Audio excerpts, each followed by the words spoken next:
Hello and welcome to the MyWhoosh Sunday Race Club. With 4 race starts, we're going to start with our Category 4 riders, then 3, 2 and 1.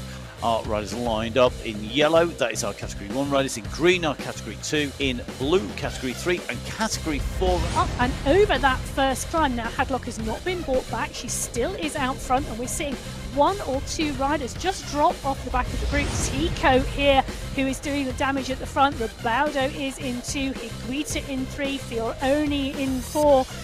These are the riders we would expect to see here. Fioroni pushes on and Tico chases. Will Fioroni stay out for the win, or will Antico catch up? The Category 2 riders all going into the red at the moment as that gradient kicks to around 10% on I was going to call them the foothills of Mount Pleasant. It's no foothill, that's more like a Wellington boot hill. That's huge. These 6 riders in this Category 1 race leading now, coming up 30 kilometres of a 35-kilometre race. On the right-hand side of your screen, you know, look at the distance that's different here. She's got Olsen on her heels, Kokona and Pardini. Higuita is there as well. But Fioroni, I think, is going to make this. I think Carla Fioroni, with an amazing effort, is going to take the win.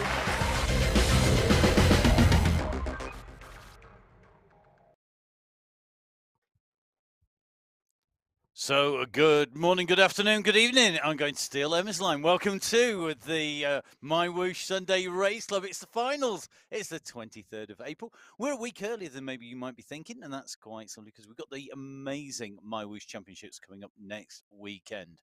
It's going to be great bringing you all the action. My name is Matt Payne, and I have had the pleasure of putting words to action for some while. I'm joined in the studio for both of our races by Emma Martin. Good morning, Emma. Good morning, Matthew. It's great to be here for the entire race today. Indeed, you get to watch all of the women's and all of the men's simultaneously without having to catch up on the YouTube channel. And don't forget, guys, make sure you subscribe to that YouTube channel for whenever we go live with the videos. And that is with not just the Sunday Race Club and the championship, but of course, when we go live with lots of the updates and all of the news. And you can follow us all on social media as well, at MyWhoosh, as well as at Matt Fixer Paint and at Biking Emma. We've got a great race lined up for our riders, and really I'm looking forward to this. Emma, can you take us through the course and some details of what our riders face? Yes, I can do indeed. So we are in Arabia today for the women's final. 35 kilometres in distance, 633 metres of elevation. And as you can see, it is a rolling course today until we get to that 27-kilometre mark. And then we have a Category 2 climb to finish. So that Category 2 climb, 8 kilometres in distance, 5.1% average gradient. But the maximum gradient today is 9.1%. So we have some quite steep sections today for our women under the wheels. 7 segments as normal, Matt, when we are in Arabia for the women. So these are, as we've mentioned, individual timed sections that give us a really good indication of what's happening across all 4 race categories. So that's a snapshot of the time across the segment. It's not who's first across the line, it's who's fastest. So it doesn't matter if you're at the back of the group and you sprint through, then you're going to get the fastest time, even if you weren't the first through the line. And that will update, and we'll bring you all of those results as soon as we can on the way through and try and keep you up to date with who's moving where. Great way for us to get, and for you to get, a indication of who's on the way up, who's on the way down, who's moving through the race. We've 4 race start categories as usual. We've got our Category 1 in yellow, our Category 2 in green, our Category 3 in blue, and Category 4 in red. First riders away will be the riders in Category 4, and they are lined up and ready. They are now 1 minute 35 seconds or so to their race start, and this is a great race field. So we have got the riders lined up. You see them sat, keeping their legs warm, ready to go. There's some very familiar faces down on this start line, but we've got some great teams in here. We've got the ENEC team, we've got the recreational runners, and we've got row 4. And this is going to be a real battle, isn't it? Because we've got 3 very strong teams, Emma. We do indeed, Matt. So recreational runners, if you take a look at the form this month, I think should have it, but it's going to be a really, really close call, you know, because the other 2 teams are going to be really fast on their heels. So 11 riders today and those 3 teams, and I think this is going to be a great race. You know, we've got Gallego in here, Vink, Tanningen, Agudelo, Madeira, all who have taken top fives this month. So competitive race field today. Very competitive race. So really looking forward to see how these riders ride this. And being category 4 and first out on the road, we've seen some very different tactics through the course of our qualifying races. We've had 3 qualifiers on the way through, and we've seen some of those races people go from the gun. We've seen the pack go fast. We've seen breakaways. We've seen a real mix. But with that finish, it's going to maybe change that a little bit on the way out. It is an 8-kilometre finish today. That category 2 climb at the end of this course today, it's 8 kilometres now. Very, very different to the racing we saw last week in Australia. So as we sit in with Ella Vink on the start line, the seconds count down, and away our category 4 riders go on the final of the Sunday Race Club in April. So the riders head out of the start pens and around onto the course proper. They go straight onto the wooden bridge, and the group have moved away off of the start pen really quite steadily, all moving well. De Guzman is the rider just leading this pack out, but the pack all together and riding well out of the start pen. Well, great to see these riders moving away really quickly here. I love this start here in the Arabian world. We come out through, you've got this lush greenery here, and the revamped worlds. We've seen continual development in MyWhoosh, aren't we? And the worlds are getting richer, fuller, more realistic, faster. We were looking back a year ago at the video and the feed from a year ago. Now, you know, that's a long time in the world of MyWhoosh. In fact, that's like being a pre-millennium almost, because it's amazing the difference and the speed of progress. And this is so rich now. It's a wonderful world to ride in. I've been out and riding on the new world in MyWhoosh, and it's a cracking world. And I think that feel adds to the nerves. Oh, absolutely. But that start, you are quite right, Matt, coming out of those start pens on this course is absolutely fantastic. And I, for one, would be missing the group because I'd be too busy looking around me. But I talk about missing the group. We've got a little bit of a split here in this group at the moment. And it's Tanningen who is just off the back here. She's got one other rider for company, and that is Kirchner. So Tanningen and Kirchner just off the back. I think they are just keeping a steady pace here, though Kirchner pushing on a little bit just to get on Tanningen's wheel. Tanningen knows exactly what she's doing, and she's just not going with the pace that is being set at the front of that pack out the start pen, because she's a smart rider, Tanningen, and she knows that they will close that gap down because the group will not continue to push on. They will sit up, and as you can see, that group is just coming back to Tanningen and Kirchner, and you can see that on the top right-hand corner of your screen. Indeed, and I think the key thing is don't panic. That's the worst thing you can do, isn't it? If you miss the gap, you've got to make a very good decision very quickly.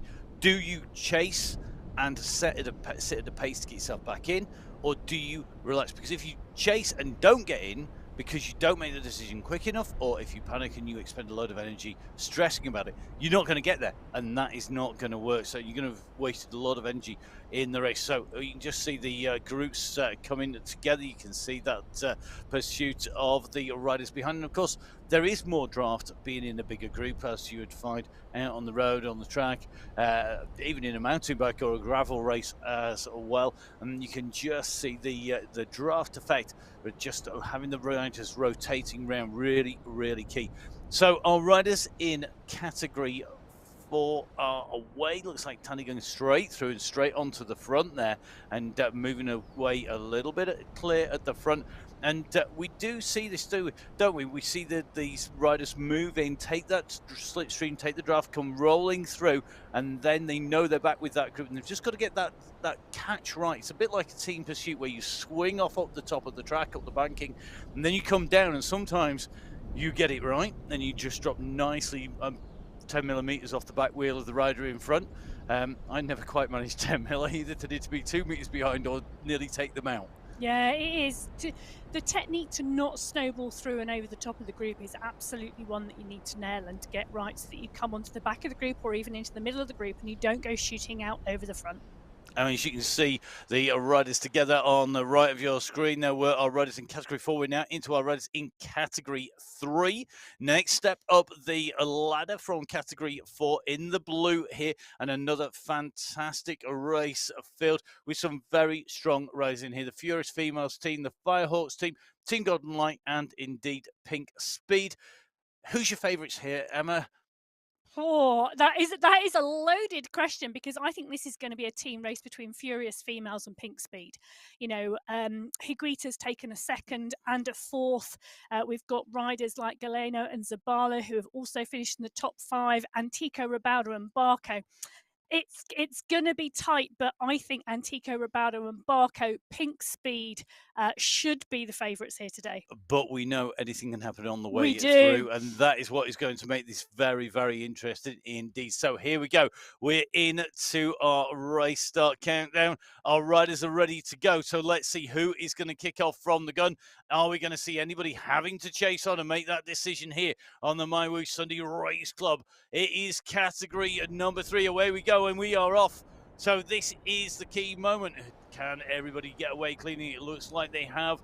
Out of the pens, they're going to take a right and a right again, down towards the right on this boardwalk, lined with all of the fantastic sponsors and supporters down the side of the barriers here as we turn right, and we're going to get a view over. We're going to turn left, my apologies. Do you know, it would help. There's so many turns. It's a good job I'm not steering. So here we go. We are heading in towards the city. That's more like it. We've got the big view in front of us and these iconic landmarks that take us out and around. I love the fact that Emma is laughing because she has literally no sense of direction whatsoever. Not supposed to give away my secrets, but back to the race, and it's Lenore who we have got on the screen at the moment. She is the rider we are following, and this pack has rolled really tightly and really steady. There's been no kick at all out of this start line today, out of these start pens for these Category 3 riders. They are absolutely rolling out at a really steady pace. Nice, tight bunch, crossing the boardwalk and moving onto the tarmac. And we've got, as you say, 2 really strong teams here. And the teams will talk to each other on the way through as well, don't they? So that's really key, having that communication. So a lot of the teams are either using the chat function. And remember, of course, now you can talk to each other in the game in MyWhoosh that you can't necessarily do. You didn't need to have a Discord. You don't need to do that. The mic function is there. If you want a private chat, a lot of the riders will use the Discord in amongst the teams. And I know, Emma, you're a big proponent of this when you're racing on esports and when you're director sportif. Absolutely, and utilising those talk channels with your team and with your DS, absolutely crucial to team tactics and changing tactics on the road, you know, and that happens just as much in esports as it does on the road in real life. It does indeed, and I think one of the key bits of information they'll be telling each other is what's going on in the race. You can just see Ella Vink here winding it up this rise up. The graphics here are absolutely amazing. I'm going to keep saying this all day. You're going to have to get used to it. You've heard it once, you'll hear it a lot of times. Loving the graphics as we come up over this bridge. The cityscape spread out in the background around us as we make our way out, as we move from one part of MyWhoosh world to another, and we're going to make our way in and through. We're about to hit the 4K mark, and this means that our first riders will have finished their first segment. Yeah, so Vink and Gonzalez are indeed teammates, you know, Matt. They are on the same team. They are both part and parcel of the recreational runners, but Vink and Gonzalez at the moment are at the head of this group. They are not recreational cyclists. They are pushing on and into the city as they lead our Category 4 race through that first segment in a time of 2 minutes and 1 second. Indeed, so that is a nice fast time to kick off. It's a 1K segment. And as our riders go through, they will be making their way in and through. You can see, though, on the top right-hand side of your screen, on our sat-nav view, on radar view, you can see the riders making their way through and pushing on. And the same is happening here in Category 3 as well. No surprises who's at the front here. Alessia Antico, one of the hot favourites here for me to take a win individually. Never minded the team competition because we know she's going to be strong on the climb, but really ripping this up. Well, Antico and Barco, 2 teammates again, leading the front of this Category 3 race, pretty much representative of what's going on in that Category 4 race. However, it's Lopez who comes onto the back wheel and goes straight over the top into the front, and this is constantly rotating and changing as Antico and Higuita as well as Barco continue to keep that pace high. And one of the key things here is if you're strong and you're feeling strong on the flat, then you need to just really push. If you are not, then you will ease back off. Now, you can see we have our 4 categories. 2 of our categories, categories 3 and 4, are away and moving. Categories 1 and 2 are already on the pens, but not ready to go. We're going to go in with category 2. Now, this is an incredibly competitive category, and this is one of those categories I always love watching. Magic Wheels, Endurance Team, the Paw Patrol, Strong Women, and Tri Women on there. Paw Patrol, of course, are trail dog, our mountain bike trail dog, Indy's favourite team, apparently. Well, I don't know about favourite teams, but there are a lot of really competitive teams here. The Endurance Team, Paw Patrol, Strong Women, and Tri Women. It is an absolute mismatch of riders in here and fast pedalers. So, Agudelo, Sanchez, Cerner, and Reynard from the Endurance Team have got to go up against Montoya, Sinelli, Carana, and Ruiz from Tri Women. And we are absolutely looking forward to some fast riding today. And away our category 2 women go today on the MyWhoosh Sunday Race Club. It is the April final, and the teams are riding and thinking about tactics. It's not just our individual riders today. It certainly isn't. So in the finals, we have not just the amazing prizes for our top 5 in each of our race categories, but also the team competition. Now, a quick explanation of those rules. Basically, your team needs to consist of 3 riders. It's the time of those fastest 3 riders in your team that will count towards the team competition. The team with the lowest top 3 riders times combined is the one which will take away the win when we get to the end. The results, of course, all up on the mywhoosh.com website. You can click on there.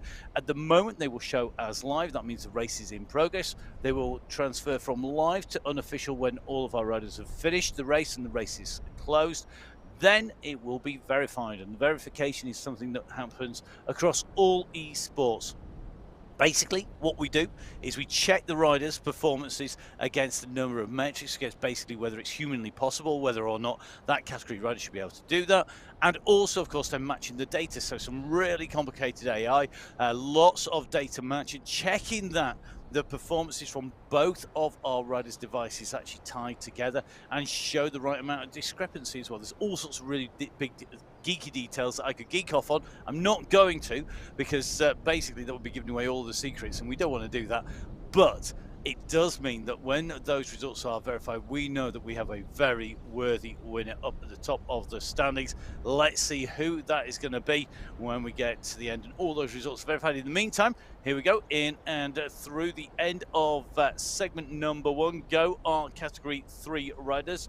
The time to beat was 2:01. I think that has been dispatched by our category 3 indeed. So it looks like it is going to be Gonzalez, who's got 2:01. In fact, it's showing at the moment on the screen, so that's really interesting at the moment. Let's see what's going to happen. I think that is going to change when it gets updated. Yeah, it is indeed. So 144 going through there for Ribaldo. Wow. Now, what's interesting, Matt, is it's only 6 riders now in this Category 3 race. This group have dropped the rest of the Category 3 riders. So 6 riders now in that lead group for Category 3. So they've whittled it down already. Now what's going to be really interesting is which riders are in there. We'll be getting a little bit of a check. I'm sure Emma's rattling through the team to see which of those teams have got riders in the leading break to work out who maybe has got an early marker on that. Now category 2 are rolling fast with Elenia Cinelli at the moment, and Cinelli in with the ever attacking Angie Parrott at the moment. Parrott in there, Jenny Tan nicely tucked in as well. We've got climbers like Manuela Sanchez, who's got to be looking forward to the climb at the end of this. LD Reynard, another rider who's really been progressing. Jenny Sanchez in there. Real mix of riders. And when we talk about this being competitive, there are probably, for me, the strongest team may well be the endurance team. But that's talking about strength in depth. Every team racing today has got riders who can finish up there in the top 5. So it does mean that it could be any of our teams. It's all going to depend on, really, I think, the last counter, not necessarily their first. I would absolutely agree. It is that third counter that's going to be crucial today, because you're right, Matt. Every single team in Category 2 has at least one rider who has finished in the top 5 this month. So let's see if our Category 1 riders can equal our Category 2 competition in terms of ferocity. The teams that are going to be battling it out are the Fusion Squad, Forza Donny, and of course the Indomitable Crank Sisters, because they are most definitely, for me, the hot favourites in terms of form over historically the racing in total. Maybe not at the moment. I think they've maybe just had a little bit of a dip. They're going to be also up against the best team of Free Riders and Last Sailor Moon, and that is a big name to live up to. The best. Well, I tell you what, the best, every single rider in the best squad have had a top 5 finish this month. And I think they're going to be really big competition for Crank Sisters. But Quevedo of Crank Sisters has had 1 first and 2 seconds this month. So she is absolutely the rider on form. Don't forget Brogan Bauer and Man Shandy are also part of Crank Sisters. And Forza Donna have also got 3 riders who have been in the top 5. So here on the MyWhoosh Sunday Race Club in our women's final, Category 1, our go, go, go. It is time to hit the roads and show that the legs have got the power, the lungs have got the capacity, and the heart is big enough to take away a race of victory here today. Our riders are out and moving. Let's see how fast they can make this happen. Great riding from the start from almost all of our riders. We've got one rider just fighting to get on to the group here at the back, and just out of sight, just mixed in with the terrain. You just see hidden against the wooden barriers at the edge, and the wooden barriers at the side here today is very random. In fact, they are very reminiscent of the cyclocross course at Sven Nys Centre. There you go. Well, totally there we go. random. Totally random fact for you as our category will make their way out. Well, for those cyclocross fans amongst you, they are also on the wooden boardwalk at the moment, but the tarmac is coming, and the tarmac will shortly be under their wheels as they cross over the water here out of the start pen in this Category 1 race. Great to see these riders. Now, let's do a quick rundown of this screen for you. If you're new to us, if you're watching for the first time, welcome to the MyWhoosh Sunday Race Club. Now, you could be watching us, of course, on the YouTube stream. You could also be watching us on Twitch. And you might want to change over, you never know. So you can go on to twitch.tv/MyWhoosh live, and that gives you all of the stream on Twitch as well. So a lot of people like to use Twitch because it's just on that different format, different speed, different resolution. But whatever your favorite is, jump on, either use the Twitch or the YouTube stream. Whichever you do, give it a tick, give it a subscribe, make sure you watch on the way through. Maybe watch some of the historic ones if you're looking on the course. A lot of our riders do that, I know. It's certainly something I always used to do when I was racing, make sure I watched all the racing on the course before. It's not just us doing our research for the commentary. Now, on this screen, you can see we've got 2 screens showing. Really good example here, in fact, because on both of these screens, you can see the relative numbers from each rider. They're top left of each of our screens there. So you can see on the right-hand screen, you've got Gonzalez there, 158 watts in the black.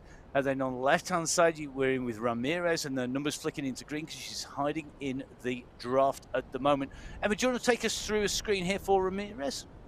Yeah, so Ramirez here currently doing 154, 160 watts in green, those numbers at the moment, because that's indicating that she's in the draft at the moment. When those numbers go black, like they just have done, it means her wheel is out front and she's not making the benefit of that draft. Now, 80 revs per minute pedal cadence, heart rate at 140, 28 kilometers an hour, ticking up to 35, just shy of 3 minutes on the clock, and the distance there sub 2k.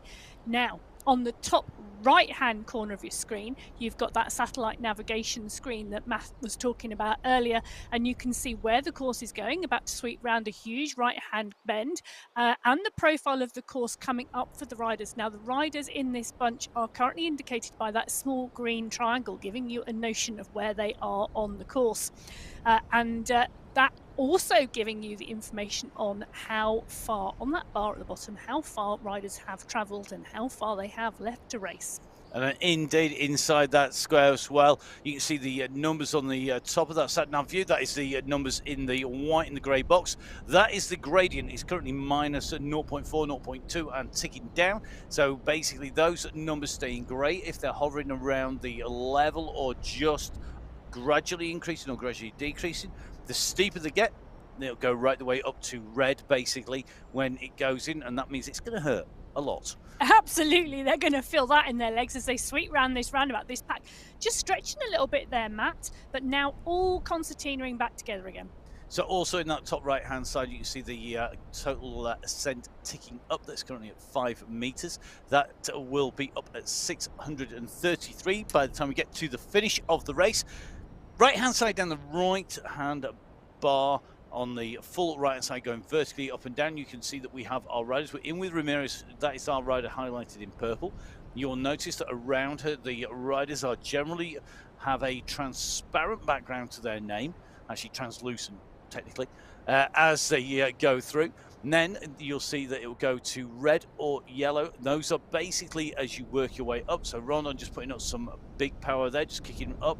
And when that power goes down, then you will see it highlight in yellow and then into red. So at the moment, most of this group working comfortably through. And part of the key here is not to do too much too hard, not to go into that red zone too much. We'll see who has been doing that when we get to the end of this. Our category 1 riders going into the first of our segments from kilometer 3 to kilometer 4. Meanwhile, out on the course, you can see that our category 3 riders are starting to catch riders from category 4. We saw that group break open in category 4, and it looks like the Guzman is about to see the leaders come through. That's Roberto Higuita along with Barker, and I think it is going to be Roberto, Barker and Tika and Higuita. That's the riders going through. The 4 riders, they've got Guzman, and I think the Guzman choosing to jump in now and try and catch a lift. Now, de Guzman was the rider who went off hard at the start and led the group of category 4 riders out of the start pens, Matt, comfortably sitting now on the back of this group of category 3 riders. So de Guzman just getting herself comfortable in there as we cross over to our category 1 riders, and we're on the bridge where the riders attacked, and we're seeing an attack from Catherine Fua. Fua is leading the group over this bridge, and she's just pushing on. It's Del Rocio who is coming up onto her wheel. Bauer is watching, so is Quevedo.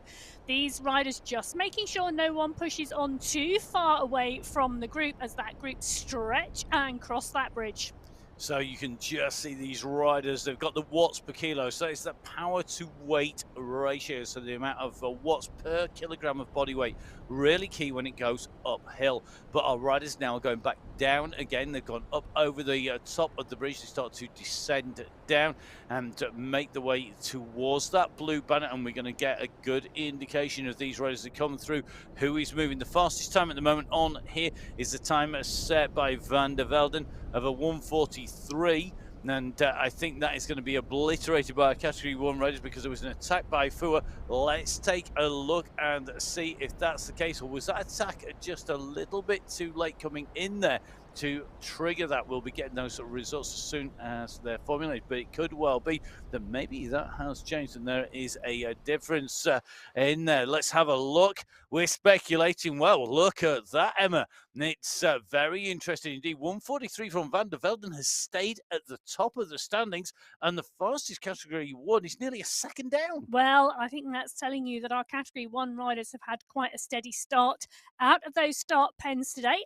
They are obviously mindful of that category 2 8-kilometer climb coming at the end of this course today. So category 1 nice and steady out of the pen.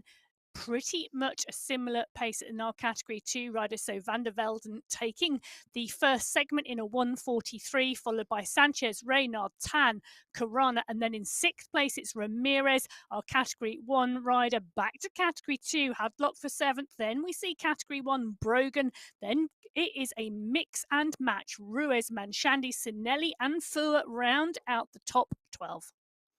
So you can see that was your top 12 riders going through it. Very interesting, the differences in pace. Now we're jumping back in with Higuita. She's one of 4 riders together. And an interesting tactic here, really been pushing on. You see the response coming from Antico, who's had to kick out nearly 10 watts per kilo there on an absolutely massive sprint. Eases back off again, really close it down now. And that's an interesting move, by Higuita to push on so hard when she was in a group of 4, which is a good group to take clear, but then a massive sprint from Antico. I'm not surprised she's just dropped. I've just seen her watts per kilo drop down to 1.9. She's really now having to ease off. She didn't want to let Higuita go. Well, absolutely. And like you say, Matt, a interesting tactic from Higuita. The group has been whittled down in category 3 to 4 riders already. They are just over 11 kilometres into this 35-kilometre race. And we've got 4 riders broken free from that category 3 field and over a minute back to the rider in 5th place. So, it is an interesting tactic. You would imagine this group would now pretty much ride to the base of that climb at 27 kilometres and then start moving. Well, I'll tell you why. Think about the makeup of that team in there, the teams in there. We have got Antica, Ribaldo, and Barco all riding for Pink Speed, and Higuita is the lone rider from the Furious female squad. Therefore, instead of getting worked over by the others, she's gone on the offensive, because there are only two things that are going to happen here. Realistically, you're going to either be on the defensive or you're going to be on the offensive, because as a sole rider with this team, okay, you can sit on, I'm not doing any work with you. You've 3 riders in here. Why would I do the work? So what you're going to do, you're going to go off the attack. You're going to make them work, because otherwise it's 3 against 1. And it doesn't mean they're 3 times more likely to win, but it does mean it is going to be very difficult to take away the win. And it does mean that she's really got to get an advantage, particularly in that team competition, if they want to take away top spot from the Pink Speed team. So that's really the makeup. I think that's why that's happening in category 2. Whether we'll see the same thing in category 1, I'm not so sure. Yes, and I think that really is, isn't it, the nature of the finals on the MyWhoosh Sunday Race Cup, because that team element really give another dimension to the racing. It does indeed, and that is why the riders need to communicate on the way through. Well, they'll all be watching one of the feeds as well, because of course it is great way to get even more information as you move up and through. We see a lot of the big teams with helpers alongside team managers who will be watching, indicating, making sure the rider can put maximum performance down. Some people will be riding just on their own in their own pain cave. Other people will be riding. We know a lot of the teams in the categories, particularly in categories 2, 3, and 4, actually are riding together in bike clubs. And there's been some great events actually out in the UAE recently, and they've seen some great images where people have been riding together as groups, as teams, and I think that's what we're seeing here now. Well, it's interesting, isn't it? You talk about riding together, and now we've got 2 groups riding together in this category 2 race, because up and over this bridge we've seen a little bit of a push on from the front of this pack, and it's just caused a little split in the middle there. Now on the descent, and the descent is coming quite fast. We did talk earlier on about this being quite a rolling course until we get to that 27-kilometre mark, and this group just making the benefit of that rolling nature as they've pushed on over the top of this bridge, and this group of 4 riders on the back are now having to kick quite hard to get back and make the most of that split. And that is the nature of the rise and fall of all this terrain. Rolling terrain is very difficult if you're not attentive. It means you can't relax for a second, because if you go over the top, the way that momentum works, it works like this, whether you're riding out on the road, on the mountain bike, it works whether you're riding on esports. When you're on MyWhoosh, what happens is you go up that climb, the guys at the front are picking up speed. They might be 100 meters in front on a very big pack. So you know, 50 riders, 2 meters long each, and that can be 100 meters. Now, the guys on the front are going to be not just at the front and over the top, but they're going to be picking up a lot of speed on the descent, going down whilst you're still climbing. So they could be doing 25, 30 kilometers now whilst you're doing 8K an hour on the other side. And the sharper the summit, the more that effect takes real precedence in terms of your tactics, because you've got to push on. And that is why you'll often see some really big power numbers from the guys at the back of the pack as they try and squeeze on, and big numbers from the guys at the front of the pack as they try and open up the gap. It's a key moment on the climb. Yeah, and I think, talking about squeezing on, I think in that category 2 race we've seen 2 or 3 of those 4 riders make the back of the group, but not everybody. At least one of those riders has now been distanced. So the group are whittling down in category 2, and I think that same thing is going to be happening here in category number 1. We are going to be starting to lose riders on the way through. The riders at the moment making the way out and around this course. The category 1 riders currently are just about to come to the end of segment number 2. Now, the fastest time so far on segment number 2 is a 1:43.469. So just under 1 minute 44. Now remember, of course, category 2 were ahead of category 1 last time round. What's happened this time round? Well, we're going to get those results on the screen very shortly. And let's have a look to see if the category 1 have picked up pace or if category 2 are continuing to push on. As we wait those results from that segment, you've got to take a look at this group and think, I'm not sure whether they've picked up the pace enough. Let's have a look. Here we go. Yes, well, take a look at that. It's Pink Speed. Don't forget, Pink Speed are our category 3 team. So Rebaudo and Barco from Pink Speed in that category 3 race. We saw those 4 riders pushing on. We saw Higuita attack. We saw them close it back down again. So in that category 3 race, we've had a lot of attacking and splitting of that field. And I think that's the story this segment number 2 is telling us, Matt. So Rebaudo and Barco setting the fastest time, but not very far behind is that category 1 race field, which round out the rest of the top 12, only around half a second slower than the 2 riders in that category 3 race. Really interesting, isn't it? They're very, very close indeed. And it shows you that the pressure is definitely on in that racing. Now, you can just see we're back in the tunnels with our riders. We're just descending down at the moment. And this is the leading group in category 3. Plus, they have in with them Gerardo, who is riding in the category 4. She has managed to stay with this group. Now, where you're caught by a group is really important when you are out and racing and riding, because if you are caught by a group somewhere on a fast descent, as long as you can kick up in and join that group, that's going to make a big difference. You're able to move just that a little bit faster.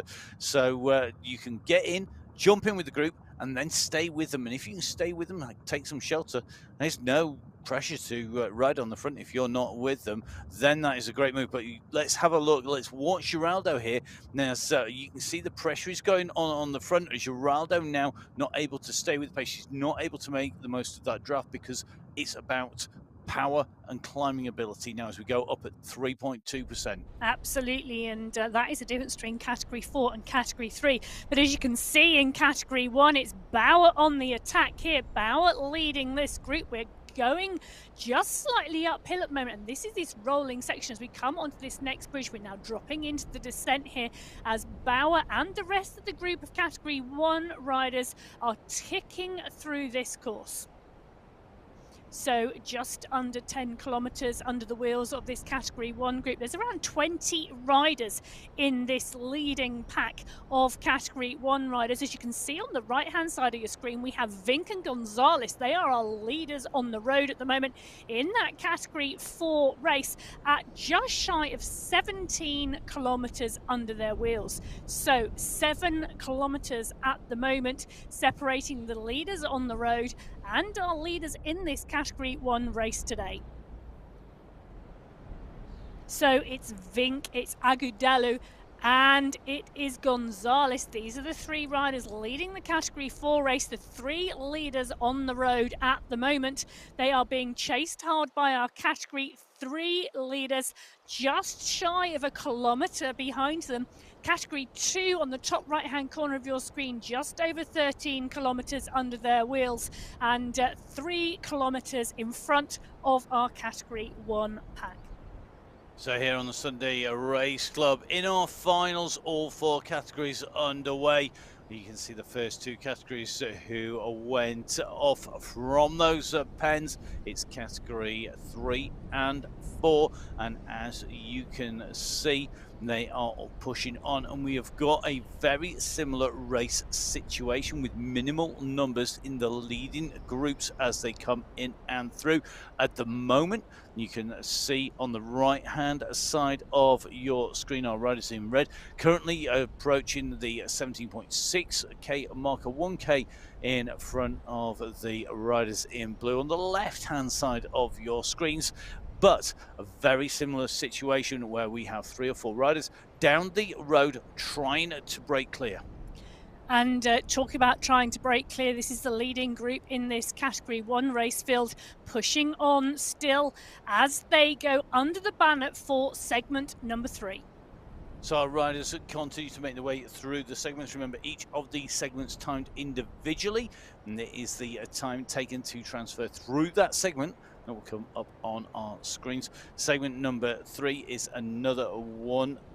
Sorry, it's a 3-kilometer segment this time round. So it's a bit longer, a lot longer, 3 times as long. It's 3 times as long. Do you know what? My maths is rubbish. It's one of the reasons why we have 2 commentators on MyWhoosh is mostly because my maths is rubbish, whereas Emma is, Professor Emma Martin, to give her a proper title, can not just do the maths, but actually has the qualifications to prove it as well. Well, talking about the qualifications to prove it, Sinelli is proving here that she's a consummate attacker here with Reynard as well and Manuela Sanchez.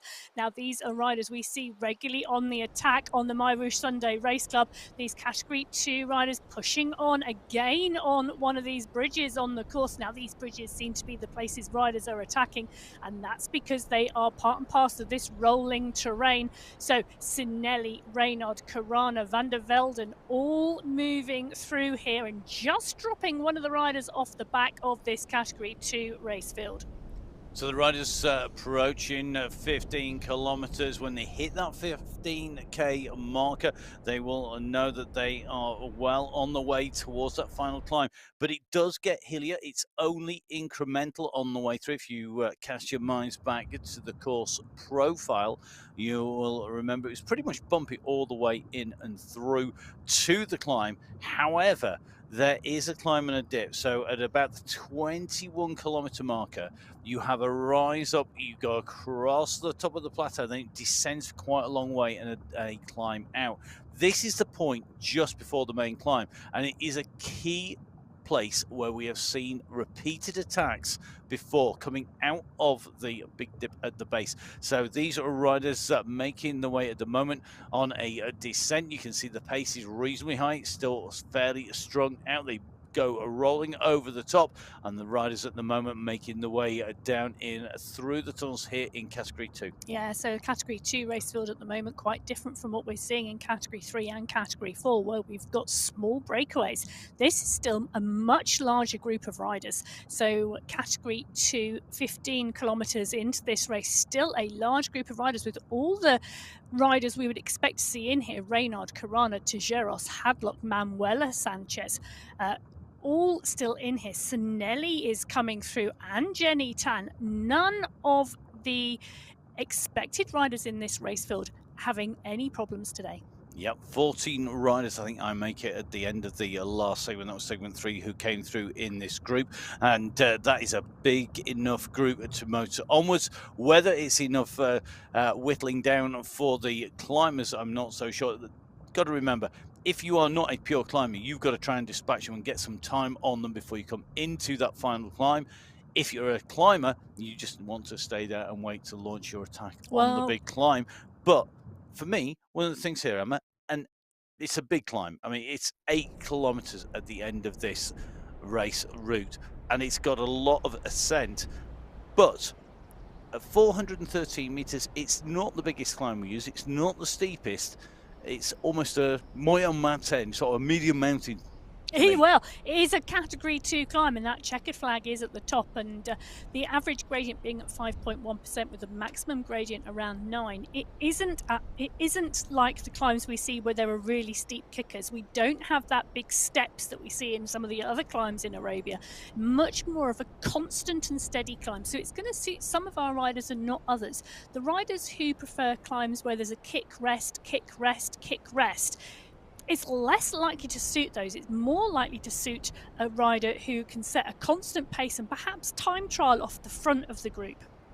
Well, we will see whether that's going to be the case on that climb. Still plenty of terrain to go to get there. We're just on this climb out. You can just see the rise here as we come off sea level, making our way up at this ascent. It's a 4% climb pretty much here, and this really does do some damage. You can really feel it in your legs. And this climb takes us back up towards the our start city and our start train. Now, as we make our way in and through, the time to beat is a 4:44.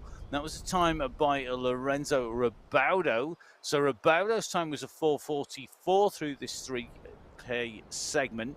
The Category 2 riders are still looking very good. Category 3 and 4 still riding strongly. But remember, of course, there are no prizes to being the first over the line. It's about where you are in your category. And we may be just seeing that little bit more tactical race from Category 1 because they know there's a lot at stake, not just for them, but for the rest of the riders. We are indeed seeing a very different race from Category 1 today, and these results again in Segment 3 tell us that. Now, it is that Category 3 race where those 4 front riders constantly attacking and moving on. Now, it was Pink Speed, Ribaudo, Barco and Antico with the furious female rider Higuita, who we saw attacking and moving on, which is keeping that Category 3 race field at the top of these segments at the moment. And you can see that in these results. What you've then got is a very steady start from our Category 1 riders. So Montoya, Quevedo, Del Rojo, Embring, Ramirez, Rendon, Bauer and Donny there rounding out the top 12.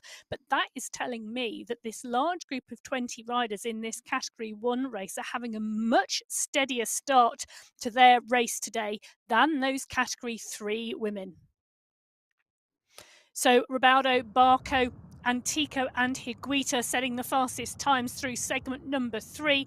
That was our 3-kilometre segment. Segment number 4 comes between 17 and 19 kilometres. It's a 2-kilometre segment, and it's going to be interesting to see what is happening in these race fields then.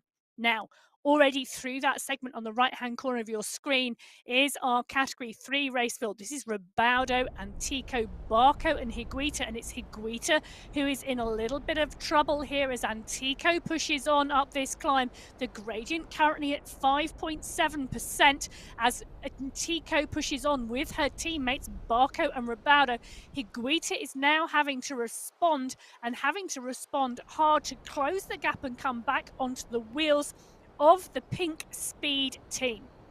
Really interesting place to put this move in at 20.7. So this is the climb up over the top, and then you drop down. You've got that big descent and then another rise out. So this is this slightly increased in steepness in terms of gradient. It's also got the big descent on the far side, so you can really make some time. Fantastic to see this race here as they go past Gallego there, our rider who we would expect to be right up in the mix in her category. Really interesting to see. Well, Gallego is right up in her mix in her category because she's currently in 5th place. So the front of the Category 3 race field going past 5th place in the Category 4 race field. Gonzalez is 30 seconds up the road with Agudelo. They are 3rd and 4th in that Category 4 race. Then it's Vink, and we've got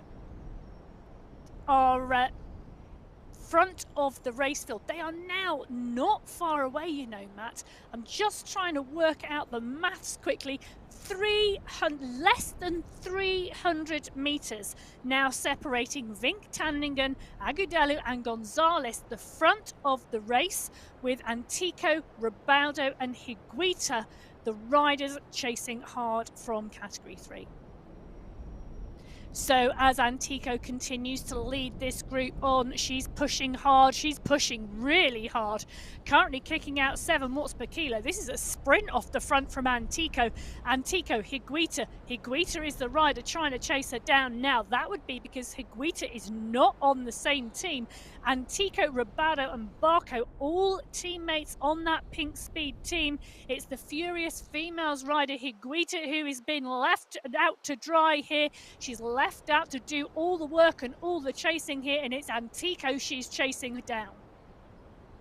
So this Category 3 race field absolutely dynamic today and has given us some huge racing early on in this race.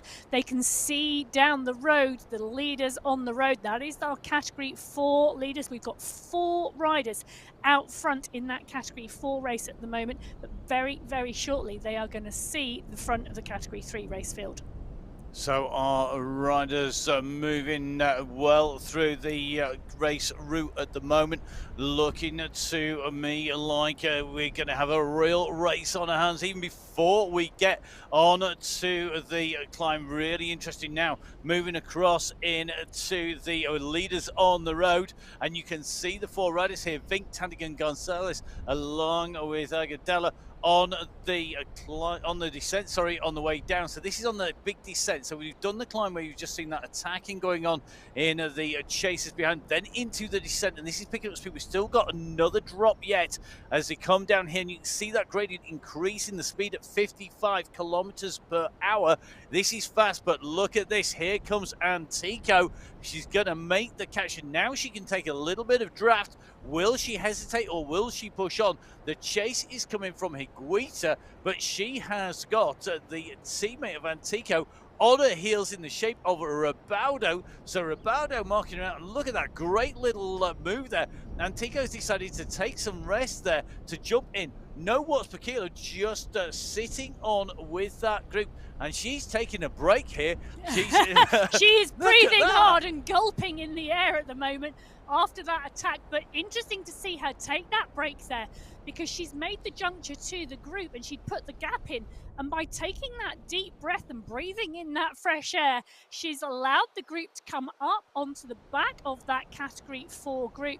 Now Antico pushing on again. She's taken the breath on that descent. She knows she's got a bit of flat ground before the climb kicks again, and she's picked up her pace. She's utilizing the fact that that category 4 lead group are in between her now and the rest of the front of the category 3 race. So Higuita now 7 seconds back. She's the rider putting in the effort to close it down.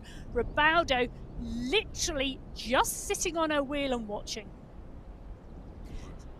You know, we're both about to say exactly the same thing there here in the studio. Not often we talk over each other, but there you go. So I'm really loving Antico's move here. This is what we want to see on esports. What we want to see on our cycling. We want to see the aggression. We want to see that racing. We've seen it at great racing. Now, looking at this, look at Angie Parra. You could guarantee there are certain riders in the women's and the men's fields that we know are going to go on the attack and are going to really make the racing exciting. And Angie Parra is definitely Parra is one of our brave riders. She's a brave rider. She's always on the attack, and you know, she makes the racing some weeks because she's just so dynamic. So all credit to Angie Parra. We're in the finals. We have got 20 kilometers under the wheels of these category 2 race field. It's a large group. It was 14 riders in that group at last count, and Parra has decided the group is too big to take into the bottom of that climb. She's going to push on, and she's going to push on early. Great to see. Now look at this chase behind. The numbers are just lit up in red because everybody is working on this climbing section here.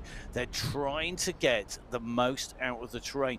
This is about making sure it works. But like you say, Emma, that's a move by Parra there, really opening up a gap, and they're all having to work. You're not seeing any passengers. Well, we're not seeing any passengers, Matt, and we're seeing riders get distance off the back of that group, you know.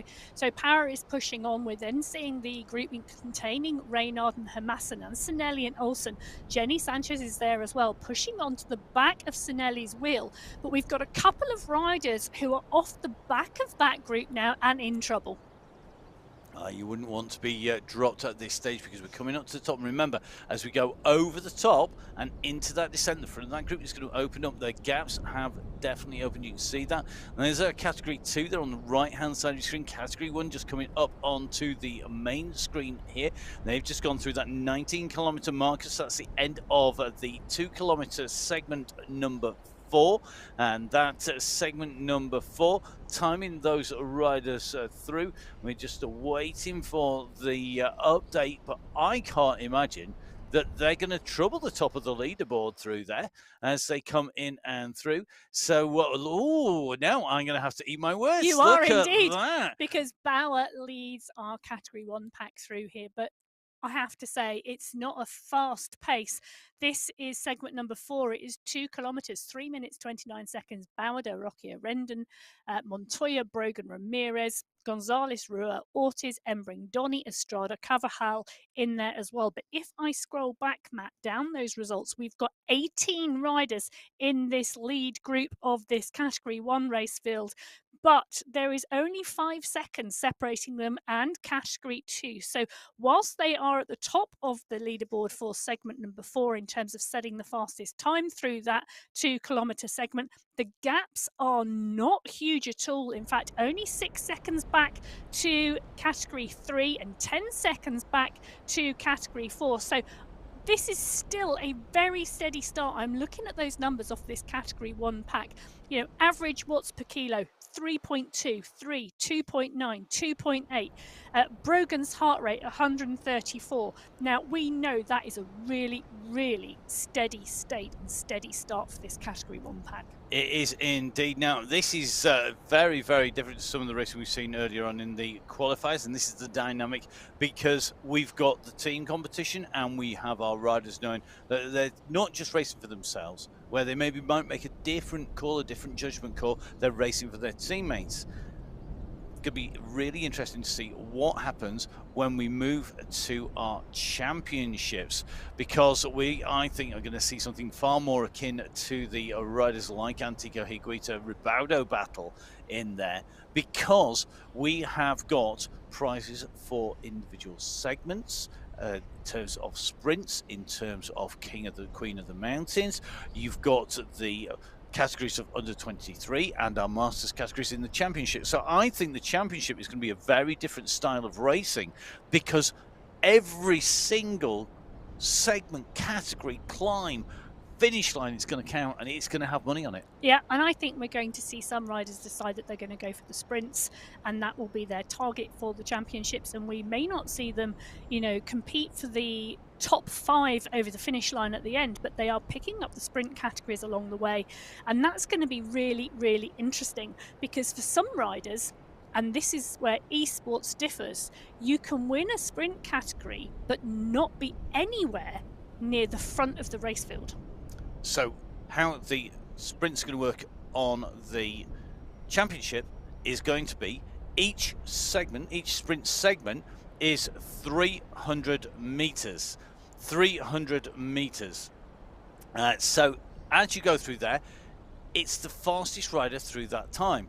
So whoever at the end of the full field going through is the fastest. Now that could be a category 4 rider who can't climb for toffee, who's built like a brick shed, proverbially, and able to sprint and put out massive, massive power. But if they do that, they could take away the win in the sprint.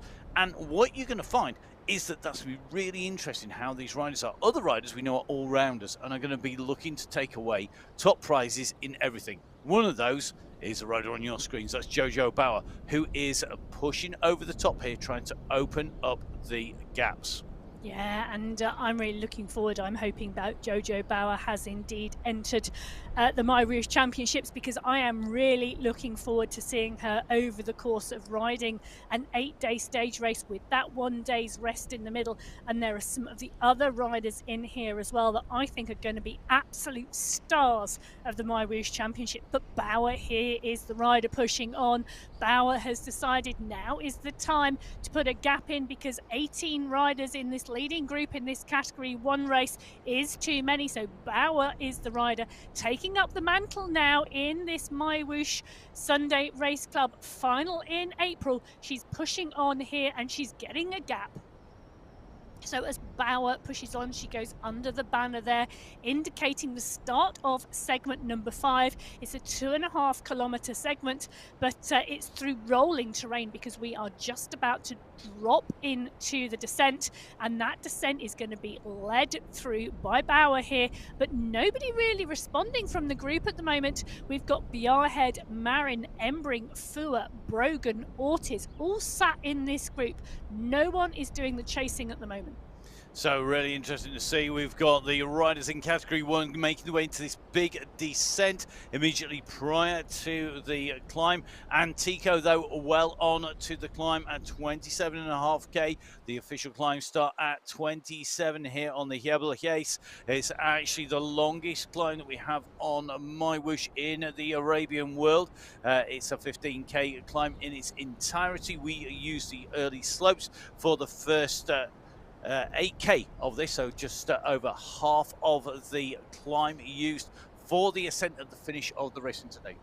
So the riders are on their way through. We're going to see the moves going, and you can see this. Here we go. So let's show you this profile once again. You can see that we have the dip. Our riders in the lead. They're past that 27-kilometer marker, and they're on the early slopes of the 8 kilometers of the climb at the end. The rest of the riders are sandwiched between there and the category 1 leaders, who are descending down into that big trough immediately prior to that final climb. Really key part of the course here.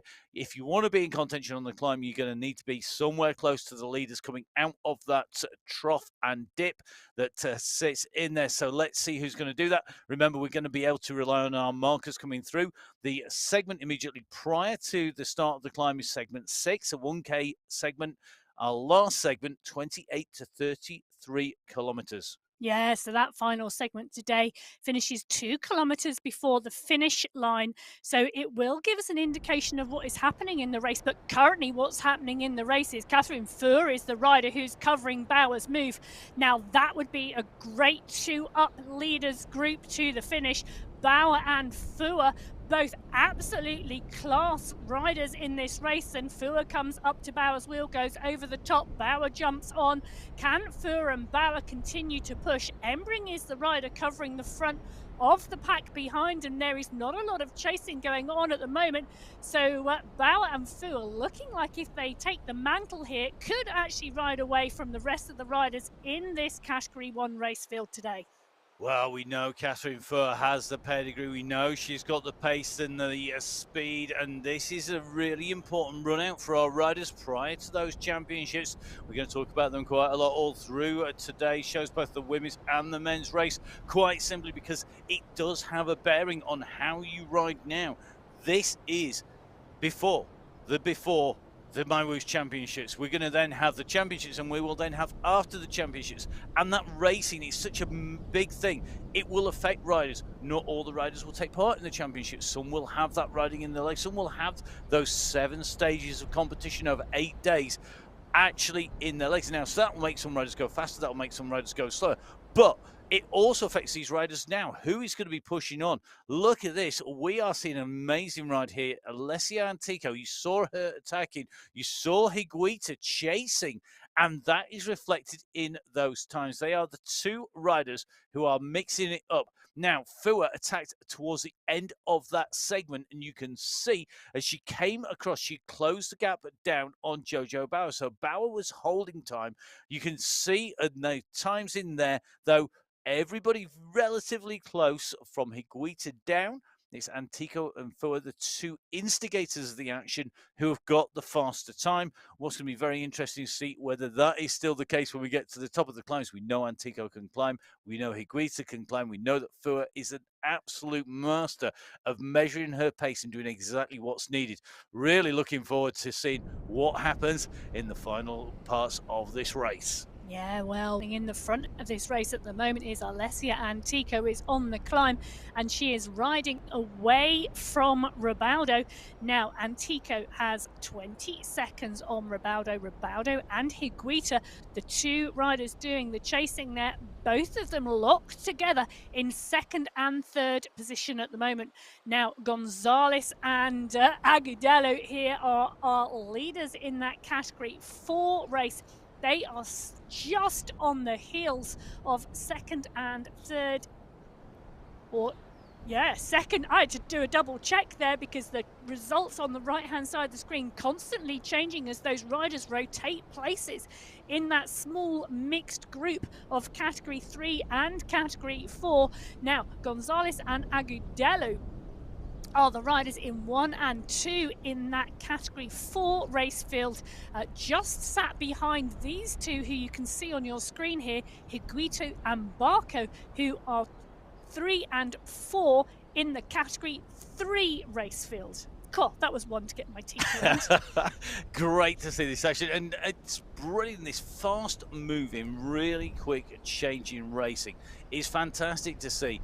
Really, really important how these riders are riding, how they're moving, how they're going through each of these little sections, these segments, so telling, and they're going to be watching each other.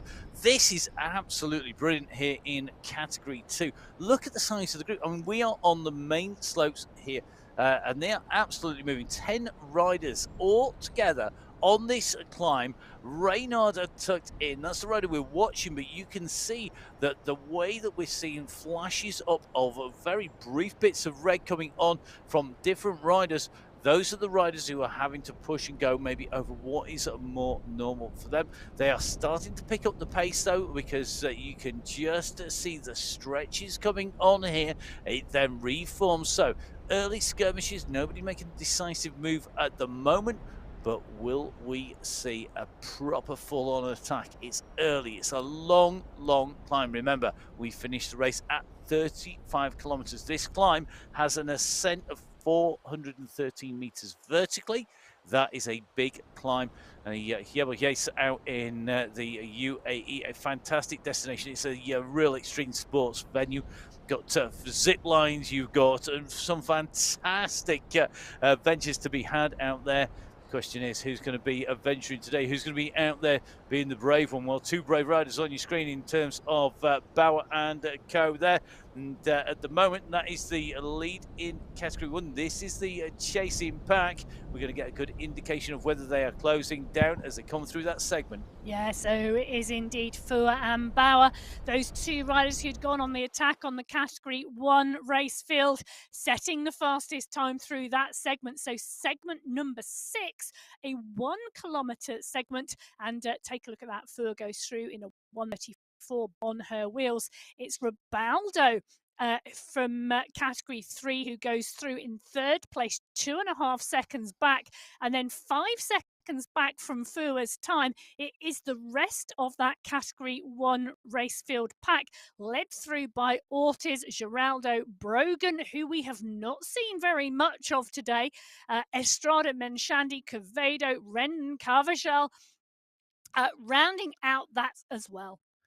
So the rider going through there, Ribaldo, really interesting for me. Comes in 3rd place overall there. She's 5 seconds quicker on that segment, 5 seconds quicker. That's because she was really chasing hard there. And this is what we mean about giving you that snapshot. Fantastic to see. And what's really interesting to see is how many people are trying to latch on to the back of this Category 1 pack, because you can see that on the back there you have got riders trying to stay in there as long as they can. Hitch a lift as long as you can with them on the way through.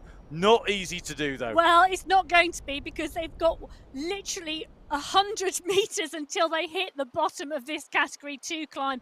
And whilst they're on the flat, these Category 4 riders and our Category 2 rider, who's just behind the camera at the moment, may be able to stay on the back of this group, but I can absolutely guarantee they are not going to stay there for long. Well, if they do, we're going to be not just checking the verification. I think they're going to be flagging it themselves, because this is where the action hits now. We are in with Bauer and Fua now, your leaders. 20 seconds to Daniela Marin. Marin had some great rides. She's really been pushing right up into the mix. Great to see Biahed Dega Mishandi in there as well. You can just, everybody here is currently in deficit to our two leaders. Now, are they going to race for 3rd place, or are they going to try and close that gap down? Well, you've got a rider like Bauer on the front. That's a big, big ask to close the gap, and that's a reputation that can actually help, because if you regularly ride, or if you've been regularly watching, you'll know that Jojo Bauer is one of our absolutely top draw riders in Category 1. She's a rider who can be right up there. Had a little bit of dip in form, had a coming together, an accident, I think it was coming together with a car a few weeks back, but now back on the bike. She was riding last week and improving this week. Looks like she's pretty much back to her best, but I think she was having issues. Was it not dental issues with a file that have been lost in her teeth, if I remember correctly? There's been some interesting posts from Bauer on social media recently, but I think more about what is happening in her legs at the moment, because she is riding away from this Category 1 race field with Fua, and we can see all of our race fields now on this final climb. So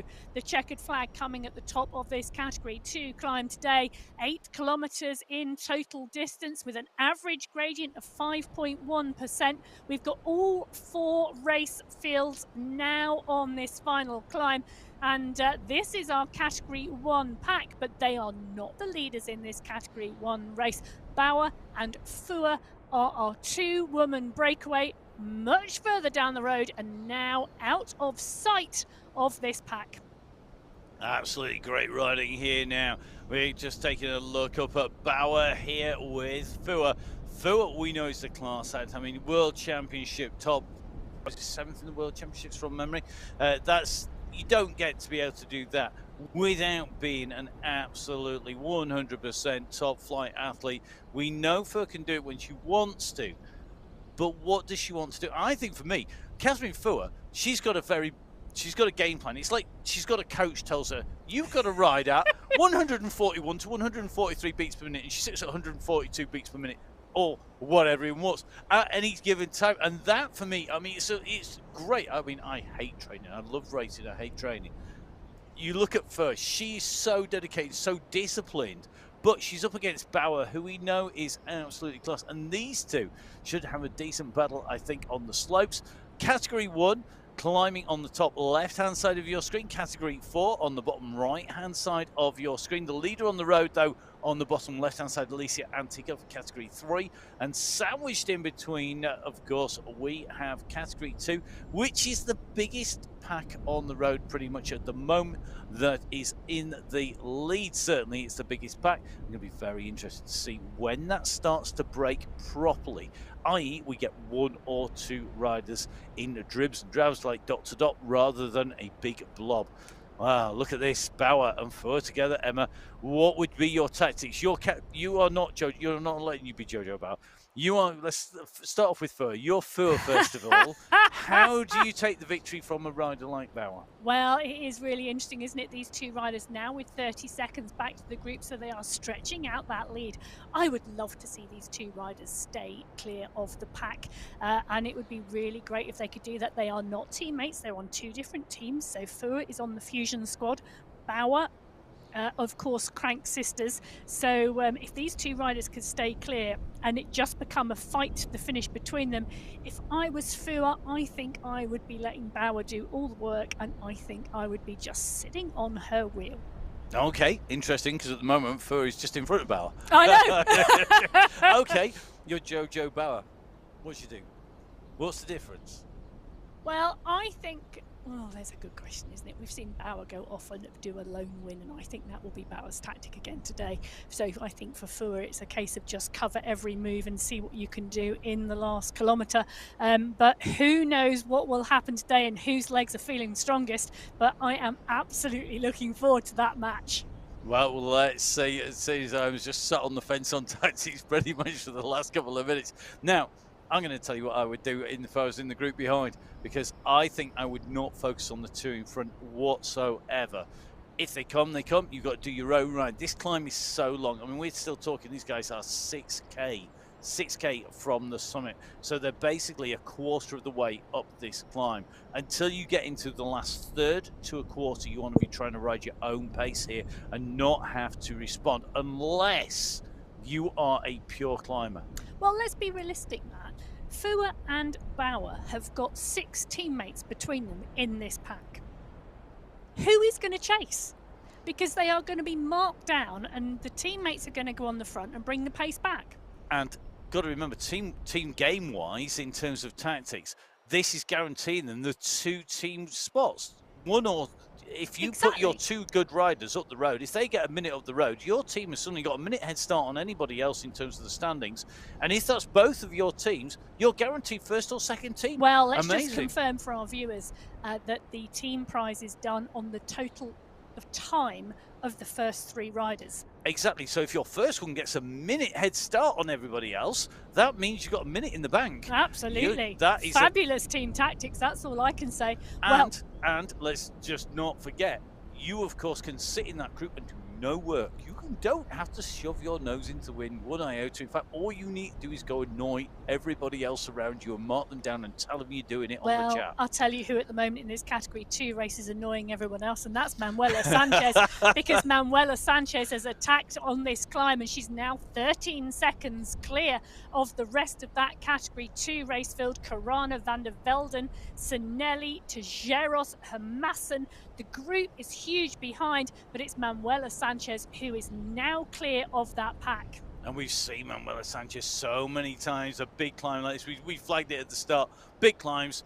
Yeah. Manuela Sanchez comes to the fore, and you can see the height they've already gained at this stage. They are at 31k, so they've got 4 kilometers left to travel, halfway up the climb at the moment.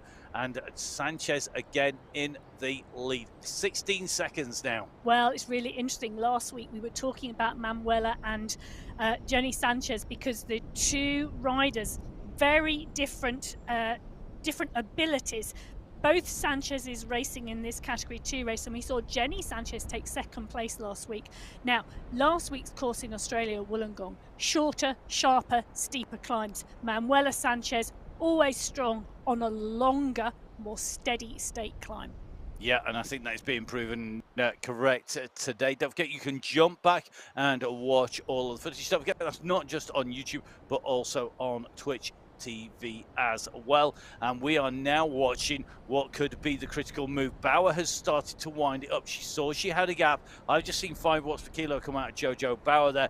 That means that she's starting to open the gap and the time is starting to tick. I think the elastic has snapped here, Emma. 6 seconds now between Bauer and Fua. And Fua now needs to regroup and continue to push. She's got Embring and Cavado, that packer, at 38 seconds from Bauer. That's only 30 seconds from Fua's wheel. She cannot afford to get caught on this climb if she wants to take a top 5, because there are a lot of riders behind her. There are a huge number of riders behind, and they are lining up to take 2nd place.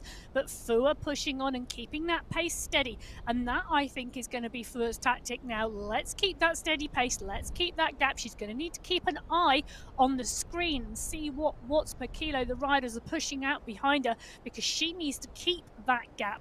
Now, Bauer continuing to push on. Fua can just see her in the distance. Bauer is the rider just about to take that right-hand bend. Fua here just keeping her in sights, and if Fua can do that, not let Bauer get out of sights, there's that added motivation just to stay on that back wheel. And it actually starts to put the pressure back onto Bauer, because Bauer's put the effort in and then gets closed down. And if Bauer is eased off, and she's deliberately eased off, that's fine. Bauer can take basically heart from that. However, if Bauer is pushed and gone, right, I've broken it, and then Fua comes back, that is then swinging the momentum across towards Fua. And riders know exactly what their own strengths are, and they have to trust in their own strengths and ride to them. So Bauer is doing her own thing at the moment. Fua needs to do hers, and she's doing it really, really well here. Fua has pretty much picked a very steady state pace, and she is continuing to tap that out regardless of what Bauer is doing at the front.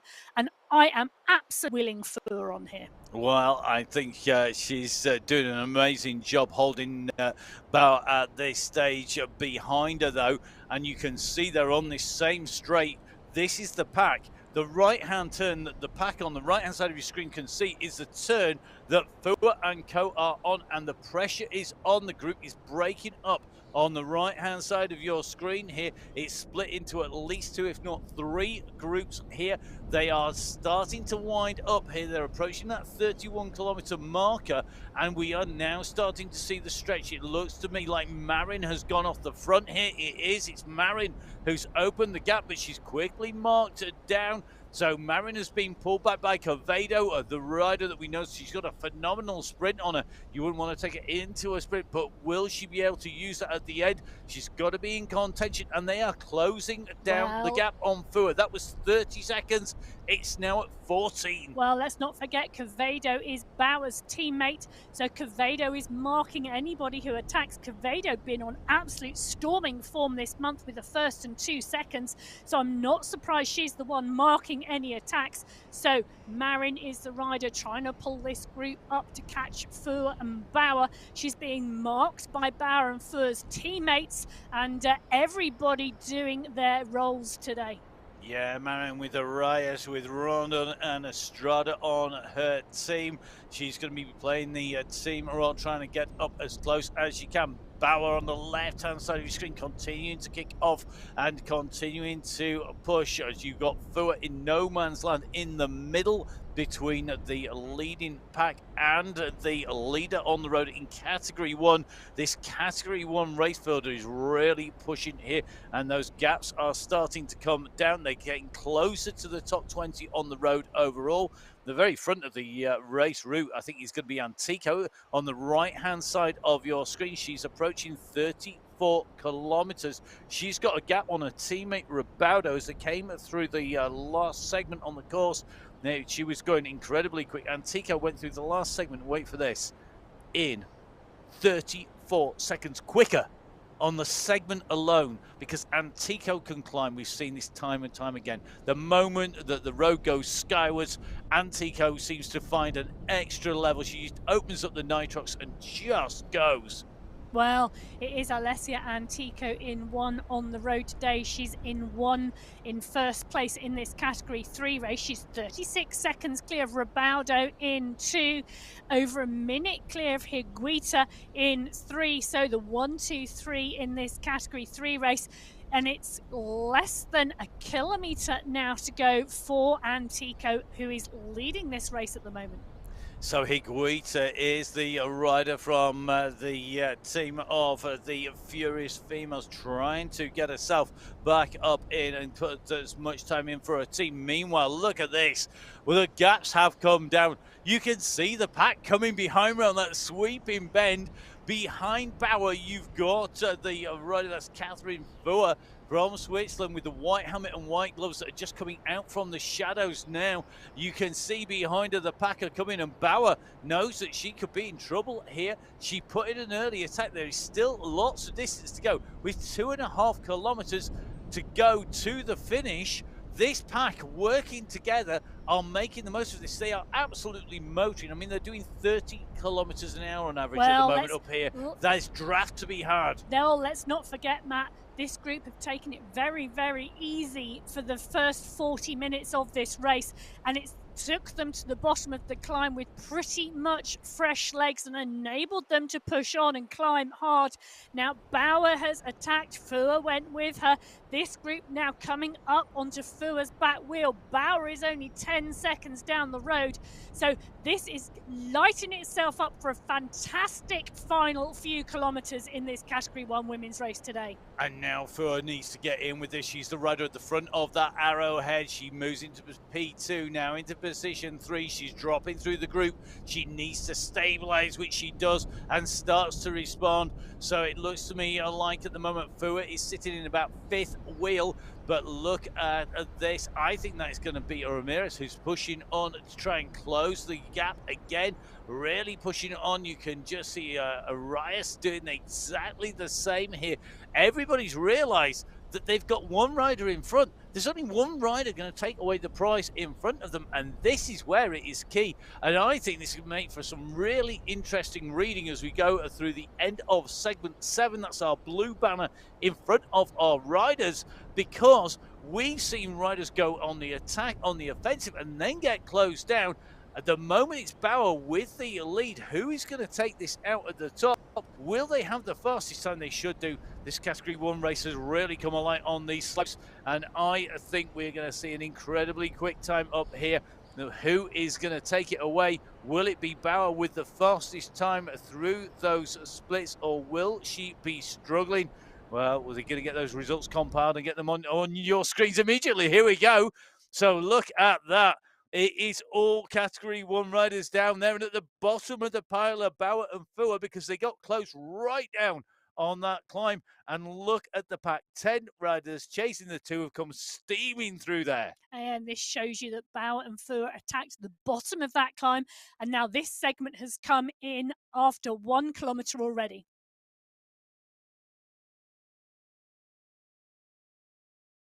So here we go, back in with Ribaudo here. Oh, look at that. She's got her arms in the air. Well, we've got Alicia Antico coming in and through the finish and done. Taking top spot, it's going to be Lorenzo Ribaudo. The avatar's able now to celebrate as they come in. Antico in 1, Ribaudo in 2. Subject to verification, they're taking top 2 spots here today on the course and, of course, in Category 3. Yeah, so Antico and Ribaudo 1 and 2 in that Category 3 race. It's Olsen who's pushing on here in this Category 2 race, and they are the next group of riders coming to see the finish line. So it's Olsen, Sinelli, Tejeros, Hadlock, Manuela Sanchez, Carana as well. It's going to be a sprint at the top of this Category 2 climb. Elena Sinelli is kicking at 13 watts per kilo. Can she hold off Sanchez? It is going to be Manuela Sanchez who takes that from Sinelli. And wow, with Berio Cerna in 3, Olsen in 4, and Carana taking 5th in that sprint. 0.3 of a second separating the top 5 on the results on the line in that Category 2 race. Wow, Sanchez, Sinelli, Berio Cerna, Olsen, Carana, your top 5. Hadlock and Tejeros right in there. You got Antico and Ribaudo already in, and here comes the next group on the run in this sprint to the finish. And it's Agudelo who takes the rider into the lead of this Category 4 race. Agudelo moving through. We've got 2 riders neck and neck here. We've got Gonzalez and Agudelo. Can Gonzalez take this from Agudelo? She's pushing on. There's no response from behind. It's going to be Viviana Gonzalez taking the Category 4 race from Agudelo, who comes over the line. It's looking like Tanningen is going to be the rider in 3, but she's got Vink for company lower down on the slopes. Great racing in our categories 2, 3 and 4. Amazing to see the run in, and this has shown just how hard this finish is. Really tight into that right hand hairpin, and then you've got this sprint into the line, and this is a key moment. And you can see at the moment Jojo Bauer is just ahead, and I mean she only is just. working so hard. Look at her heart rate is touching 200 beats a minute at the moment. Bauer is absolutely giving it her all to stay out front here. She's got 10 seconds, but 10 seconds is all it could take. There's no one in sight behind. She's got, 40 meters to go? Oh, yeah, it's not a lot. She's got to get around basically the finish line. It's right above her. It's right above her. It's literally there. It's not 40, it's 400. 400. 400 metres. It's not 40. That'd be right in front. I know. You're meant to be good at the maths. I'm too excited. Come on, Bauer. You can do this. Let's keep this out front and take this win. Well, she's got to not blow. You could lose that time in the time to the finish. This is a huge pack of riders coming up behind her. They've got the momentum, and Bauer is giving it everything. She can't afford to drop down. She can't afford to lose the pace. She's got the finish line lined up and ready to go. Yeah, so Bauer is coming. She's coming up past the back markers here in this category 3, 2 and 4 race in front of her. Bauer is pushing on. Quevedo's at the front of the chase behind, but Bauer is going to take this. Bauer takes the win with the pack coming hard behind. It's Ortiz taking the sprint, I think, for second place. That was incredibly close as they came in and up to the line. It is Bauer who came through taking the victory. Her margin at the end was 1.577 seconds. 1.577 seconds, so a second and a half after all of that race, and after 35 kilometers as they came in and through. Nothing to choose between them. Second place is Ortiz, and I think it is going to be Quevedo in third place.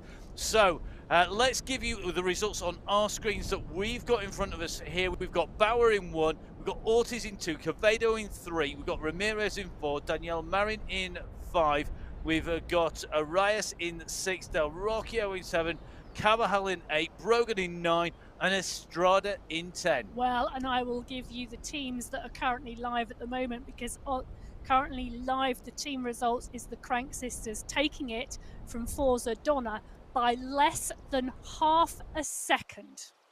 Brilliant. Fantastic competition. Don't forget you can catch up with all of the results on the MyWhoosh.com website. And of course, you can get your entries in for our next races. Don't forget we have a break on Sunday Race Club, because next week we will be here with our championship, the MyWhoosh Championship, coming to you 7 stages across 8 days across next weekend. Means a little bit of a break in the Sunday Race Club. Today has been some fantastic action. You can catch up with the results online. Remember, at the moment they will be live, then they will go unofficial, and then they will be verified. Don't forget to catch up with Emma and I. We're going to be across on Twitch TV as well as on the YouTube channel. And that is going to be for our men's race very shortly. Emma, where can we catch up with you when you're not here on the race club? Or you can find me at Biking Emma on Instagram. Please do get in touch. Particularly if you're a rider, because if you're a rider, because always good to be in touch with our riders. It is indeed. And you catch up with me, it's at Matt Fixer-Payne from at Full Speed Events. Don't forget, of course, all brought to you by the amazing team behind the scenes here at MyWhoosh. A massive thank you to all of them. Don't forget, back with the men's race, and of course, join us for the MyWhoosh Championships and see history being made next week. We'll see you soon. Bye-bye. Bye.